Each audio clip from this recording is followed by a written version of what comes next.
విశ్వసృష్టి పరమాత్మకు నమస్కారములు. విశ్వములోని గురుదేవులందరికీ కూడా సాష్టాంగ నమస్కారములు. నేడు గురు పౌర్ణమి. ప్రేక్షకులందరికీ కూడా గురు పౌర్ణమి శుభాకాంక్షలు. గురుగారు, నాకు ఒకడు ద్రోహం తలపెట్టాడు, కానీ అతన్ని నేను ఏమీ చేయలేకపోయా. చాలా మంచిది. ఎప్పుడు కూడా నీకు ద్రోహం చేసిన వారిపై నువ్వు తిరిగి వారికి ద్రోహం చేయవద్దు, శత్రుత్వం కూడా పెంచుకోవద్దు. అవి నీ మనసు లోపల బాధిస్తూ ఉంటుంది కనుక ఆ యొక్క బాధలు ఏదైతే ఉందో అన్నిటినీ కూడా కాలమునకు అప్పచెప్పు, లేదంటే భగవంతునికి విన్నవిస్తూ ఉండు.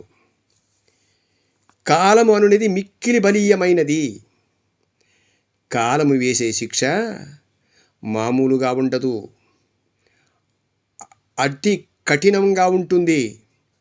నువ్వే చూస్తావుగా. కానీ ఓపిగా ప్రయాణం చేస్తూ ఉండు. ప్రయాణంలో ఒడుదుడుగులను సాధించుకుంటూ ముందుకు వెళ్తూ ఉండు. కాలం నీకు ఇప్పటి నుండి మంచినే సూచించగలదు మిత్రమా.